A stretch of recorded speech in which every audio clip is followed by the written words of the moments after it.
Good evening, everyone. Firstly, I'd like to acknowledge the traditional owners of country throughout Victoria, where I am on the lands of the Wurundjeri, and throughout Australia, and pay my respects to them, their culture, and their elders past, present, and future. Tonight is our third webinar in this four-part series focusing on inclusive reporting. We're undertaking this in collaboration with the Scanlon Foundation Research Institute, the Walkley Foundation, and Media Diversity Australia. My name is Anthea Hancock, and I'm the CEO of the Scanlon Foundation and the Scanlon Foundation Research Institute. Tonight's session will look at the challenge on journalists to expand their audiences. I am not a journalist, but I'm delighted to be accompanied by two guests who are also not journalists. In our first two sessions, we did hear from journalists, but the media universe includes so many other facets, such as public relations, social media, accessing interviewees and storytelling. And this is what we're going to focus on today. So let me introduce you to our accomplished and informed guests. Asanti Abubakar is a young community activist. She's been involved in encouraging inclusive thinking and actions across our society while being a champion for her heritage and the issues that matter to minority communities. Jen Sharpe is the founder of ThinkHQ, which began as a public relations firm and is now an integrated community communications agency where diversity is both deliberate and natural. I'm delighted to welcome them both and look forward to our discussion. For this webinar, we're going to structure the conversation around a series of questions. These questions also form the information sheet that you will receive after this webinar. And please feel free to log your questions in the chat function as we go along, and we will get to them in about 30 minutes or so. We have plenty of time to explore your issues. So let's kick off with the first question, and I'll go to Asanti first. Asanti, why does it matter that media presenters are representative of the community? Okay, thanks, Anthea. So I believe the media has a responsibility to represent all corners of our society. In terms of the bias and unbiased that we have in our communities, media presenters need to tell the stories from all factions. How can it be fair to only represent one group when we have 25% of us who are immigrants and 50% of us who have at least one parent who's born overseas? I think in order to look more authentic and to be more credible, we need to have people that represent the whole face of Australia. Thanks, Asanti. Jen, what's your response to that? Hi, Anthea, and hi, Asanti, and hello to everybody. I looked at this question through three different lenses. So the first one is the business lens. And I think first and foremost, it's going to be really important, and it is really important for media platforms to be able to keep as many people reading their content as humanly possible. That makes good business sense. So with the proliferation of all the different platforms that exist, I would have thought it's in the best interest of our mainstream media outlets to really think about how to reach that broad Australian audience, which, as Asanti mentioned, includes 25% of people who are born overseas, and then just nearly 50% of people who have one parent who were born overseas. So it just makes really good business sense. From my perspective with my business, it's been running for 11 years now. And for the first 5 years, I didn't have any cultural diversity in my staff. And when I started to understand that as a communications industry, unless I actually broadened my own lens in terms of my ability to be able to reach all Australians, I was missing out on a really good business opportunity. So I proactively set about employing people from culturally diverse backgrounds. And I was looking at the staff survey the other day, and we've now got 29% of our 57 person team having been born overseas. And just having that diversity within our workplaces meant that the skills and the reach that we have within communities has been incredibly good for my business. So I come at this from having that really personal experience. It just makes sense. The other lens I look at it through is through the social cohesion lens. We need to have a diverse representation within the media, because it means that there's a greater opportunity to break down unconscious bias and sometimes the casual racism that can exist in workplaces that lack diversity, and that includes media outlets as well. And even from an ideological lens, I was a politics student, so I'm very aware of the role of media as the fourth estate in a liberal democracy. The media is the guardian of public interest, and therefore the media should aim to be able to reach the broader public, and that includes a diverse Australia.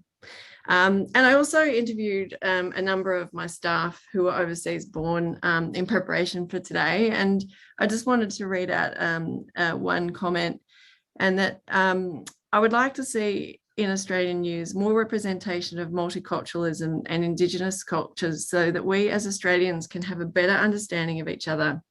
We need to be more representative to demonstrate that we appreciate diversity, and this way we can have a harmonious relationship with new and emerging multicultural communities. Thanks, Jen. I am interested a little bit, might just unpick that a little bit more, as in the presenters of news or entertainment or programming that we see on television. I think I read just recently, in actual fact, that not a lot of young people actually are watching mainstream television or reading mainstream news. But I am quite interested in whether or not you still think it's important that those presenters represent a reasonable amount of visible diversity on our screens, and why that might be of value. So Jen or Asanti, what do you think about those actual presenters that we might be seeing? Are you happy for me to go, Asanti? Yeah, that's right.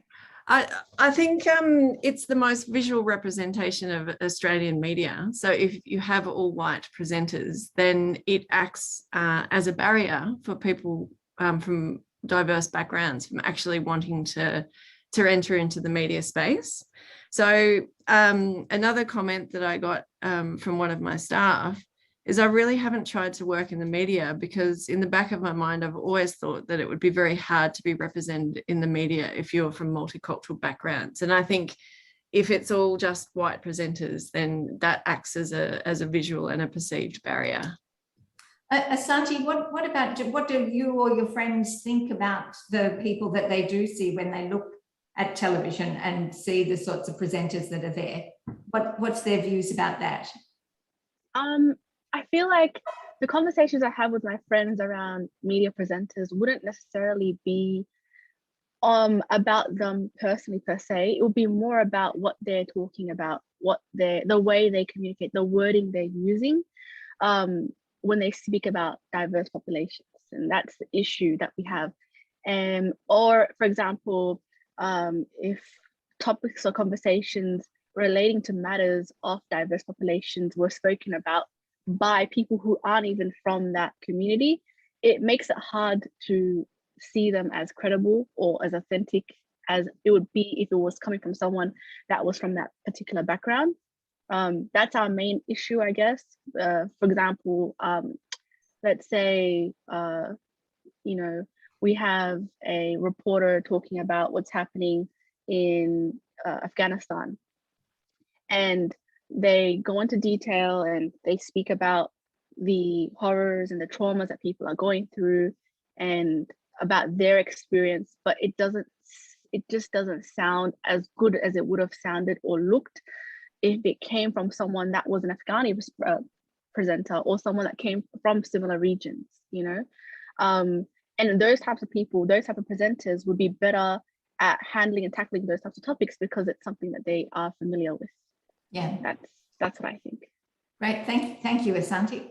Now, Jen, you and I have talked a little bit, because I know it's something that you're passionate about PR agencies and communications agencies, where their networks are not broad enough so that the people that they're putting forward as talent, if you like, for whatever it might be, for roles in advertising or roles in other types of programming or even case studies, are being drawn from a very limited pool. Can you just sort of elaborate a bit on what you think the issues are with that? Yeah, absolutely. So one of the things I'm really passionate about with inclusive communications, and I'd love to be able to see in the media, is people from diverse backgrounds getting represented across all media stories. And the case study that I love to use, or the example that I love to use, is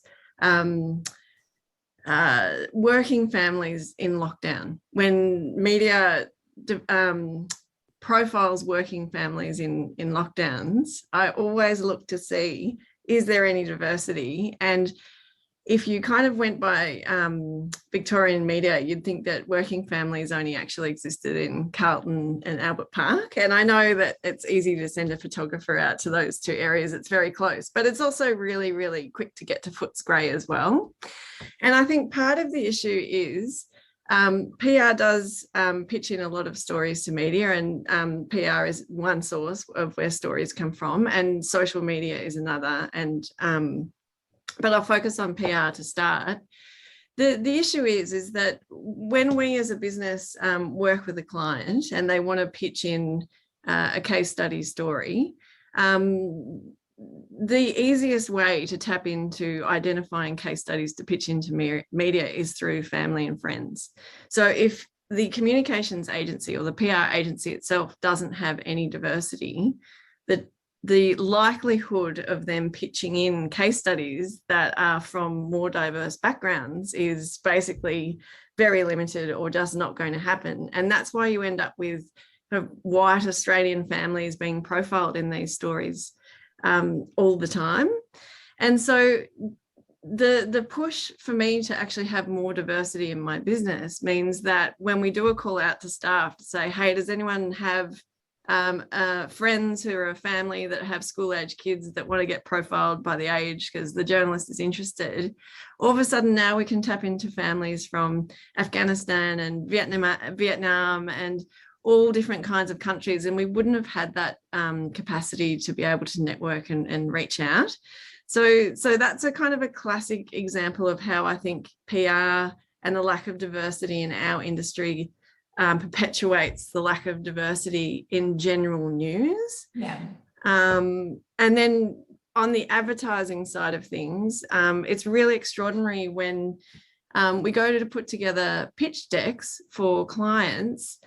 Actually accessing diverse imagery of a diverse Australia is incredibly difficult. Dark-skinned people, photos of dark-skinned people, for example, tend to be African-American and be sourced from American stock imagery. There's very few First Nations images that depict work, just working in an office or a health worker or whatever it may be. And so the advertising decks that get pulled together, that get pitched in for approval, tend to be quite white because of the lack of imagery. And then that feeds into talent agencies as well that tend to reflect what communication businesses are actually asking for in terms of talent. So it's all perpetuating itself. And that also then reinforces that that's okay. That's an appropriate thing to pitch rather than trying to be any broader than that.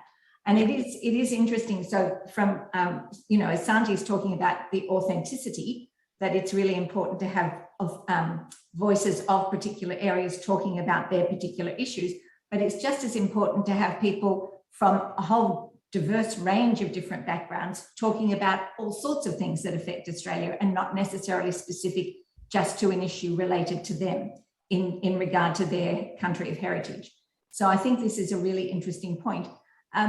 So Asanti, I just wanted to come to you and to ask about your experiences with the media, because some people may come to you and say, what's your opinion about X, Y, and Z? How do you find that those sort of media approaches are received? And have you had any personal experiences with the media that you think you'd like to share in this regard?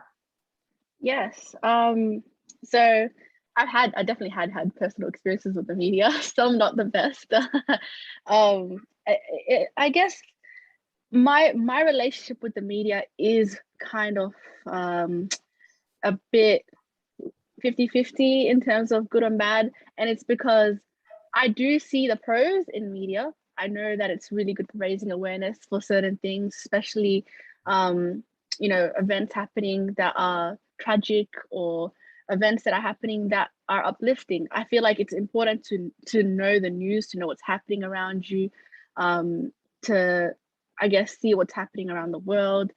But in the particular situation that I was in when it came to media, it's been more associated with, let's get the token Black girl to speak into the camera so we have diversity. And I have had conversations or been interviewed by SBS twice, as I already told you last time, and it was for a good cause.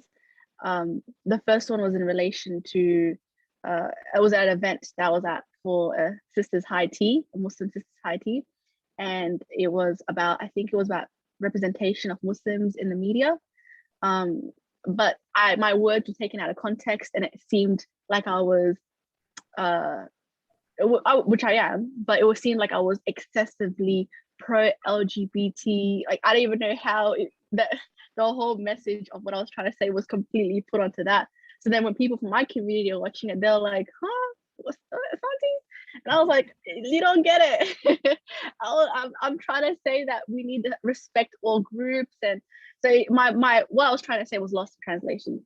And then again, on my second experience with the media, I was interviewed at my place of work, and they were basically asking us, like, how does it feel to be a person who is of refugee or migrant background, finding work?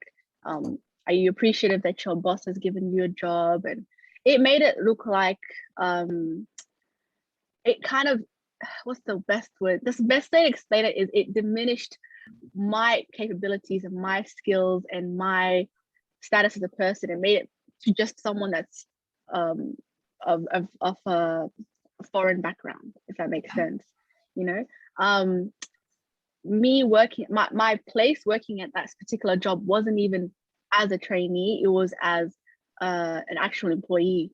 But in order to, I guess, fit the narrative of the story, they wanted someone that represented the refugee straight off the boat mentality or perspective, and I couldn't deliver that, and they were upset. I remember being told, just look into the camera and say you're a Eritrean, and I was like, I'm not even a Eritrean. Like, what is this? So yeah, I've had some bad experiences, and I've had some good where it has given me some modeling opportunities to represent my community, and I really liked that. It was really fun, it was empowering. However, that's what I mean by 50-50. Sometimes it's good, sometimes it's not the best. But it's all about, in general, it's all about perspective. And I feel like the only true way to understand the perspective of a diverse population is to have, like, it would have been better to have had someone who was of similar background interviewing me, because they would understand, or someone that has done their research on the background or that person's diversity, and are culturally sensitive and aware of their words. That's really important. But yeah, that's my experience. Thank you very much, Asanti. Jen, there's a couple of questions which are probably opportune to ask now. One is to do with why is it that Australian media has actually been quite slow to get to this point, to actually understand this better, and how do we balance diversity versus tokenism? Is it a journey that we're on? So it will there's transitional components to this, or is there, because especially as a practitioner and somebody who runs an organization, how do we get this balance right? Yes, very good questions. I was just thinking about that idea of tokenism, and I think the way to remove tokenism is to normalize diversity in your workplace and in the activity that you're doing. So if you are sitting in a meeting and going, oh, we really need to include the Muslim Black woman in order to kind of tick that box, then you're already well, you probably have a bit of a journey to go on, is probably what I would suggest. So it's not about employing one diverse person and ticking the box and moving on. It's about having a genuine commitment to creating more diversity in your workplace. And I think that then feeds back into your first question as to why it's taking so long. I think there's just some barriers around perception to begin with. So this idea that because communications is very language and English language focused, I'm talking about the not necessarily the digital and web development, but there's a perception that English is a problem for people of multicultural backgrounds. And so I think if people are applying for jobs, and this is me guessing because I can't prove it, but there's a perception that if you don't have a second, third generation Australian experience, you're not going to be able to do the job in the comms industry. And the second thing is it requires a lot of cultural shift to be genuinely diverse in your workplace. And that includes questioning celebration through alcohol. It questions your Friday nights out, after a big week. It brings into question the way people speak to each other, the jokes that are told. And I just don't think there's a lot of businesses that are at the point where they're genuinely willing to tackle those realities in their own workplace. And I think one of the first things that businesses can do if they're really genuine about it is to develop a diversity and inclusion strategy, which includes a survey that goes out to your team to actually understand where people are at and give you a bit of a roadmap as to the behaviour change that the business needs to go through to avoid tokenism and just make it normal in your workplace. I think that's a really good point, Jen, but I do think that one has to be really informed about how one puts a diversity and inclusion strategy together, because it can become simply, again, tokenistic and just sort of tick a few boxes and then you move on and you think you've done all the right things, but in actual fact, you haven't changed anything within the culture itself. Asanti, just sort of related to this, because it does relate to the behavioural aspects of organisations, is if the media actually does want to engage more with different communities, what do you think it would take? What are the things that as a community member you would be looking for from the media to build that sense of trust? I believe as Jen said, it will take a while. It's not going to be a quick, easy process. However, maybe instead of a strategy, we can have a quota, a specific percentage of how many people is a minimum to have in a workplace, because it's having one person of that particular background in there is not enough. We need more people. And there's a lot of people I know from Muslim backgrounds, from African backgrounds, who are studying journalism as we speak and who are amazing writers, but when they apply for jobs, and this is a different topic, but it's hard to get accepted. They have to apply so many times before they really do get a chance, before they're properly looked at and interviewed. So it's a bigger picture. Absolutely, and the recruitment part is a really important component of that. Yeah. If the individuals that we're talking to tonight actually think to themselves, gee, I'd like to expand my network, I'd like to actually be able to connect in with other audiences and other people and be able to understand them better, what should they do? Do they go down to Footscray and sit in a cafe, or do they start ringing around and seeing if they can chat to somebody on the phone and ask a few questions? What's the thing that they should do? I actually have a great idea. So Yeah. when you told me about that WhatsApp group that has like a lot of different people from different backgrounds in there, and they're like the first to get important messages and such, I was thinking of doing something similar where, because now it's COVID, everyone's at home, it's best to keep things online, but having a big WhatsApp group or Telegram group with people or leaders from all community groups, whether it's sheikhs, pastors, priests, the presidents of the Indonesian community, like just leaders from all these groups. And when there's an event happening, whether it's here or back home, they can just pop it in the group chat.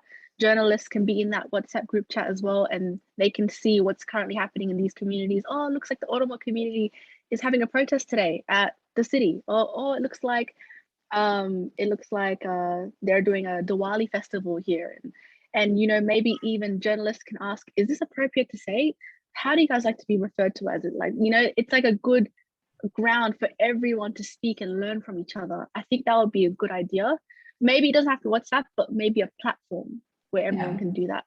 It is an interesting thing, because sometimes too that individuals might get to know one person within a community, and so they tend to be, that's their go-to person, but it doesn't actually mean that that person is representative of the broader community. Yeah. So, but that's their go-to, and they think that they've actually built that that diversity up. There are some risks, aren't there, in just having one individual from one Muslim that you might know, that you then is the go-to for every type of response you want when anything is to do with that sort of issues, or any issues really. 100%, because within just Islam itself, we have different factions, different groups. Some people, what one person may believe to be the correct way may be a little bit different with somebody else. So as you said, yes, it's really important to have, it's not just good to have just one person representing a whole group. It's good to also realize when you're asking, or when you're going for that coffee, or you're asking those questions on that WhatsApp group chat, that you realize that you might still have to do more research on your part, you know? Google, thank God, is a beautiful, huge platform with heaps of information. It's always good to also make friends from diverse backgrounds, so you can always have someone to, you know, be like, oh, don't say that, or hey, you know, maybe you should talk about this, or it's really good. It's really good. We live in a multicultural country where, you know, it's not just one culture and that's it. We have so many different cultures here. We can learn from each other. No one's perfect. It's going to take a while to learn. There's so many different, you know, so many different people in different groups. But you just have to take that first step of asking the right questions and knowing where to ask them. Absolutely. Now, I don't know if this is correct or not, so I'm just going to put it out there, which is, it appears that much of the mainstream media is informed and sometimes written by agencies from a very Western perspective. Do you get a sense that there is actually a lack of a broader international coverage? And does that affect the interest or the trust that they may have in that reporting? Do you have a sense? So I know, Asanti, that there have been issues that you, from the Oromo community perspective, have had to fight to get any sort of coverage of here in Australia. Do you think that that has an effect on the degree of trust that communities may have in that mainstream media that has this very Western perspective? Yes, 100% yes. It was so hard to just even get like it was so hard to raise awareness. We tried through Twitter, we tried emailing the 7 p.m. project, we tried everything. And we're such a large population compared to the Tigray population, who are also from Ethiopia. But they were so well organized. You could see how much the world has responded to their aid. But we felt like we were abandoned, that we weren't heard. We still feel like no one really knows who the Oromo people are. Like, they don't realize the largest population in Ethiopia are the Oromos, you know, and that we've been suffering currently with the current Prime Minister. But it's all, when it gets too political, I feel like it's not something that is of an Australian concern, because it's an international issue. But in situations where we need to raise awareness, we need help, we need to reach out Marissa Payne, the Foreign Affairs Minister, or we need someone to like make an article and raise awareness to our people. Maybe Australians can help donate and help the protesters that were getting shot at by the military people back there. Like I wanted to help spread as much information about what's currently happening to the Oromo people, but it was so hard to do that. And, I feel like if we had the right avenues to take and the right connections or networks, it would have been a much more better results, However, at the end of the day, at least we did have one good thing, which was Twitter. The social media has really helped us in our cause beyond anything. We were #1 top trending tweet for like a month or something ridiculous. We had to teach our people exactly the best times to tweet, what specific windows to tweet in, what to say, how to use hashtags. So that became our media. We had to take charge of our own, but it would have been great to have at least one segment on SBS or one journalist, just making one article about what's happening. It would have made a big difference. Right. Thanks, Asanti. Jen, what about from your perspective? Do you think that there is a lack of really broad international coverage? Do you think we're sort of quite narrow in how we deal with other countries outside of Australia? Yeah, I think there's always been the tendency to report news from other Western countries first, and then European countries, and then the rest. And look, I was actually reflecting on this question and the recent, the new loved up defence relationship now between the US and the UK and Australia, and thinking about that and the anti-Chinese sentiment that's grown throughout COVID, and reading the news and going, well, where's the Australian Chinese perspective? How do they feel about this rhetoric and the talk of Western powers when we have an incredibly multicultural community of people who aren't from Western countries? And I think it risks segregating and prioritising our own Australian audiences through how media is reported through the news. Yeah. Do you think, Jen, then that Australia is perhaps denying the breadth of interests and knowledge in the Australian population, that they're actually funneling us in a particular direction and not really valuing where this breadth of interest actually sits? Yeah, without a doubt, and particularly in our really multicultural states, so Victoria and New South Wales. And I've been doing a lot of work in Victoria around COVID communication out to all Victorians. And just as an example, I just wanted to kind of show you, and this is on the lighter side of things because I'm talking about influencers. The very infamous Nadia Bartel, who was splashed across our newspapers for many, many days, has 568,000 followers. There's and Asanti, you might know her, and I may be pronouncing this terribly, but Donya Dadrason is a Persian-born Australian singer, and she has over 2 million followers, and she's based in Melbourne. I'd never heard of her. She certainly doesn't make it into the newspaper, but she has huge influence across Victorians and Australians and has followers all over the world. Why haven't we heard of this influencer? Why are we always hearing about the Beck Judds and the Nadia Bartels? And we've got Thelma Plum, who's a First Nations influencer, and she has 86,000 followers. So there are people already in the community that are building up their platforms, building up their influence, but for some reason they're not connecting in with the mainstream platforms and vice versa. And I think it's a missed opportunity. Yeah.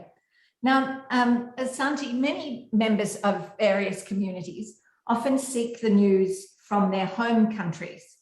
Why do you think they do that? So I can take my dad, for example. He loves watching OMN, Oromo Media Network. All African dads just standing right in front of the TV, hands behind their back, seriously watching. Like, for them, it's a form of familiarity. They want to know what's happening back home, and that's the only main accurate channel that covers what's happening to the Oromo people back home. We have I don't know what the exact word for it is, but the media is controlled in Ethiopia, so not many journalists can say things without getting in trouble. So having OMN was really good for people who are living in the diaspora to know what's happening back home, as well as talking to family members and such. It represented not only, it didn't just represent what or breed familiarity, but it also helped us to, I guess, get an understanding of what's currently happening to our people. And because we're not seeing this here in Australian media or Australian news channels, we have to resort to that. And it's not necessarily a bad thing. However, it would be nice to have, like, you know how Punjabi radio exists and the Italians have also their own channels. Yeah, it would be really nice to have way more channels, like whether it be on SBS or anywhere else, that can also showcase that. Al Jazeera, for example, is the only major media network I could think of that covers everyone's issues. Like, they even know about the Oromos, and they spoke about it before everyone else did. They knew what was happening in Afghanistan quickly, like, and it's not, when I look at their wording, it doesn't sound, it never puts that community in a negative connotation, if that makes sense. It really shows the unbiased truths of what's happening and the realities of what's happening in those areas. And that's what I really think that we can also learn and adapt and maybe inherit as well. Yeah, can I just pick up on that, but maybe in a bit more of a challenging fashion? So many other countries, as you've just described, actually come from very single cultural media. They don't necessarily have lots of diverse representation on their media broadcasts, but somehow, because of our diversity and Australia's commitment to multiculturalism, it sort of creates an expectation that our media should be representative, should be truly internationally informed, and constantly striving for improvement.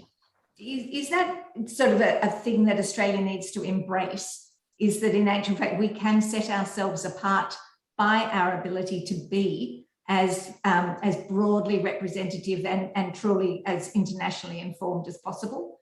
Jen, what's your thoughts on this?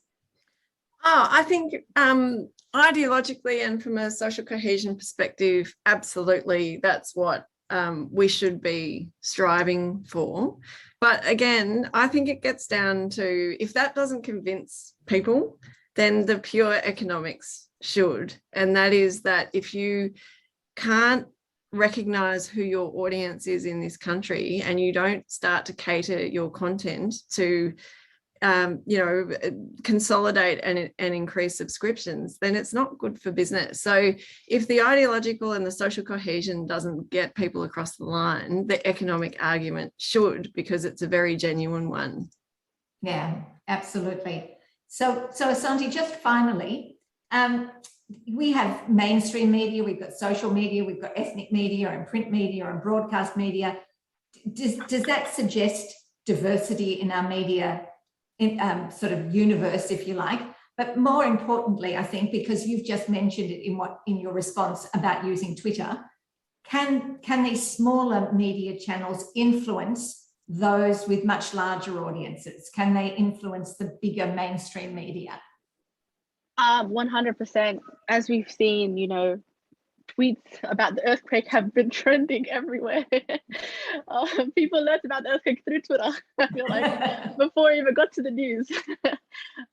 Yeah, the power of social media is really strong.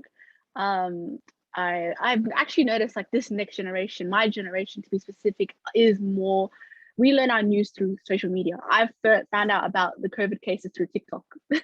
I found out about, what was happening with the mandatory vaccines through Instagram. So I think that most of us can appreciate social media as being the next big televised media. And because it's more of it's not tied down to a country, it's social media, it's global. It's in itself a great way for communities for many communities to jump on and advocate and entertain and etc. A lot of people from my background are jumping on podcasts. They're loving that right now currently. That's a really popular thing, and they talk about what's currently happening in our communities. And a lot of the youth like to tune into those, especially on their rides home, like myself. A lot of people like to maybe I would say a lot of people like to stay away from the television, especially in this current climate where all we're seeing is a bombardment of negative information that just brings down the spirits. I think that's the best way to explain it. Yeah. I think mental health has become a really big thing, not to sidetrack, and I feel like it has a correlation with media, and that's why it's important to, it's important the media reflects all aspects of our community, reflects and understands the space that their audiences are in, so that they can better cater to them. Great, thank you, Asanti. So Jen, I'm interested in your response to that as well, and then we might move on to some questions, and the first one sort of relates to you as well. So what's your thoughts about how these smaller media channels can influence, although I guess in some respects calling social media a smaller channel probably isn't actually accurate. Yeah.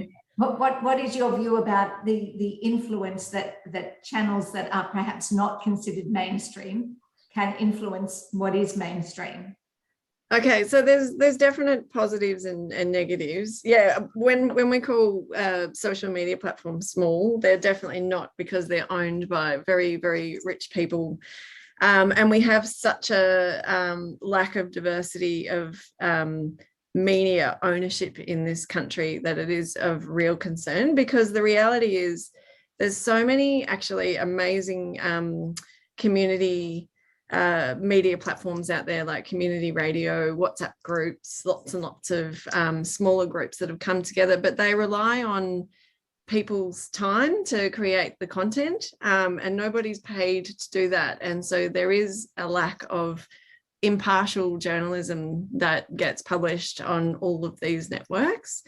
And so if those networks, if those smaller platforms become the source of truth for people, and people are not trusting the broader platforms who have all the money and the power, then we've got ourselves a bit of a problem. And so it is really ideally in the best interests of mainstream media to be able to appeal to all Australians, to be able to hold that fourth estate position and hold that impartial journalism and as being so important. Fantastic. Well, now we'll move on to the questions in the chat. And in actual fact, quite a number of them relate to something that you talked about at the beginning, Jen, and have been very passionate about, which is recruitment.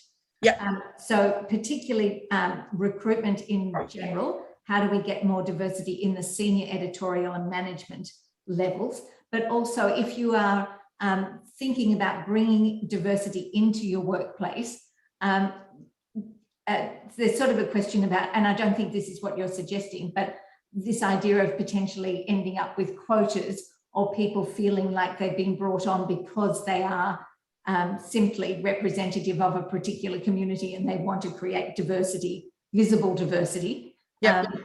How do you avoid that, and how do you get people through that career pathways up into that senior management role, or recruit directly into it? Okay, there's probably three things I can say. So the first thing is that I effectively altered my business model to make it more appealing to people from diverse backgrounds. So when I acquired a business in 2019 called Cultureverse, which is a multicultural marketing agency, and then we also built an internal translations arm, so we can translate content into 58 different languages. And so all of a sudden, to me, it became hugely important to be able to recruit people from lots and lots of different language groups, because it was really good for the business. And so when I started to put job ads together and send them out, we'd put them on LinkedIn and send them through our networks, but we'd also tap into our multicultural networks and say, here's a job ad, can you please send this to your network? So it was more of those informal WhatsApp groups, Facebook groups, where we could actually expand out who we could target, because I've definitely been told that there are people who may actually be trained in communications but are still resistant to apply for an agency because of the perceived barriers of a lack of diversity. So we really had to work very, very hard to bring people in from different cultural backgrounds. But now, you know, I just get so excited when I interview someone and I can speak 5 languages. I just think this is such a massive strength. So it's completely changed for us. On the token side of things, so this year we employed our first First Nations position, a guy called Professor Shane Hearn. And I sat with Shane and said in our interview process, we had a lot of different chats before he came on board. And I just had a really honest chat with Shane to say, how do we make sure that this is not a token appointment and that you don't feel like you're a token appointment? How are we going to create a relationship with each other and with you and the business to make sure that you become a part of the business and not just a token add-on? And I think we as a business have worked really hard to have a conversation with Shane at the same level where he learns from us and we learn from him, and he's just a genuine part of the team. But it took a kind of vulnerable conversation up front to actually ask him, how do we work this so that we can make it work for both of us? Yeah, really, really important point. That ability to have an open conversation, and you would assume that people in PR and communications actually are quite accomplished at communications, but sometimes there are things that people don't want to ask. And Asanti, I might just, when it comes to people from different cultural backgrounds, there is often a fear about raising certain things. Do we talk to you about religion, or how do we have a conversation with you about discrimination, or what are some of the things that we might, or even the food that you eat, or whatever it might be? How would you like people to approach you in order to help them get over this fear of some of the questions that they might not necessarily know how to ask? That's a good question. So I have been asked those questions. I've been asked them in horrible ways, in places where you would imagine professionalism, such as on my paramedic placements and such. However, I've also been asked these types of questions in the most beautiful ways possible. You can tell when someone's asking to learn and when they're asking to just rebut you and shut you down and not really listen. And I've had that experience, but there's some younger girls who are like me from my background who haven't had that experience and are automatically bullied and attacked and pushed into a corner because they couldn't recognize the person's intentions, you know? But if someone's genuinely looking to ask and to learn, I definitely believe coming up to somebody and just saying, hey, how are you? You know, introducing ourselves and genuinely asking, hey, I really don't know about this certain thing. Or I've been asked a lot about my hijab and whether I was forced to wear it.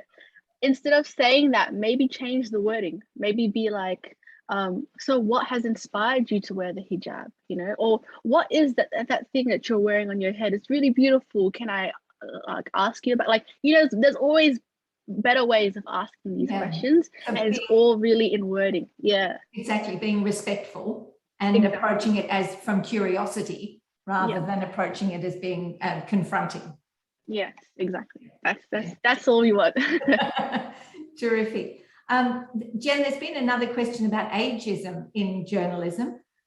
Do we have enough mature newcomers to the profession? And is journalism welcoming to a wide range of ages? What's your thinking about that? So I can't comment on journalism directly, but I can certainly comment on our industry and say that it is, I would say it's quite ageist. And we, in terms of our commitment to inclusion, have a diversity of ages as well. So we have some people who are just legends in their industry.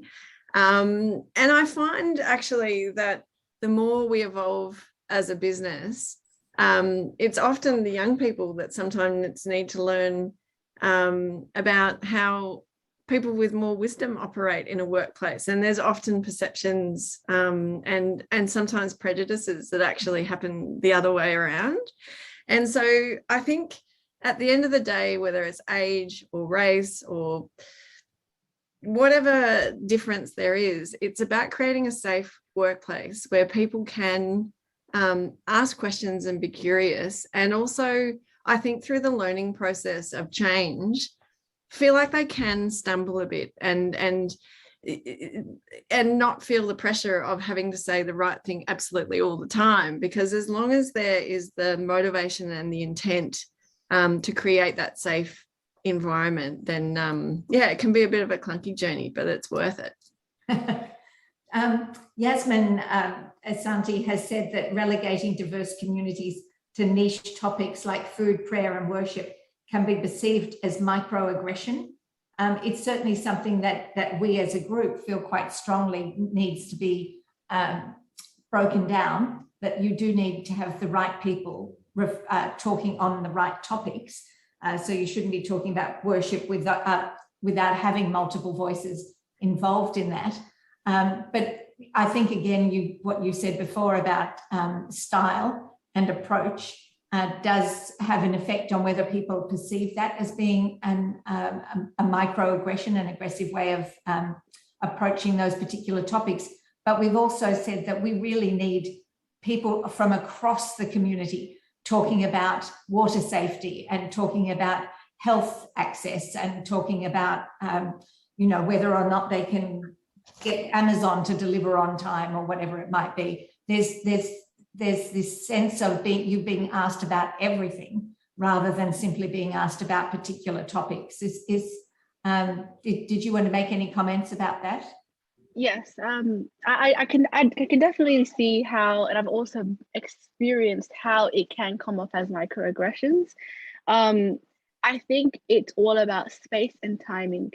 And, let's say my example, I was on my paramedic placement, I was in my first year of uni and we're on a break, like a lunch break. So I still expect a certain level of respect and maturity or professionalism from my supervisors when I'm in a space like that, because at the end of the day, they're looking after me and I'm in their care when I'm in that particular ambulance.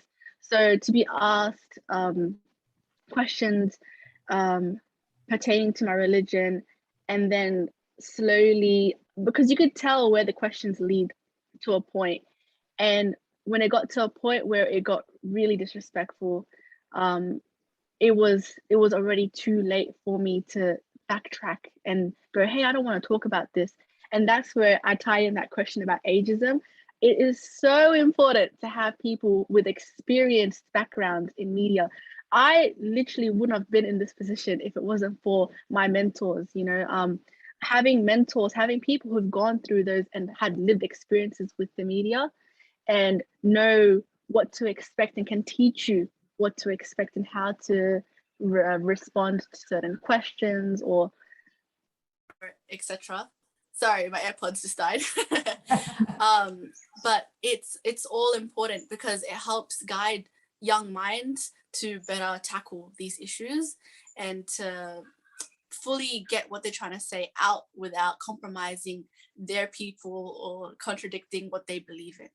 Absolutely. And in actual fact, you've referenced a question that came up earlier, which was to do with the importance of mentors. We really do need more people out there mentoring individuals to get into. And you mentioned that as well about your friends that are studying in this area and need more mentors to help them get into careers into public relations, journalism, communications, whatever it might be.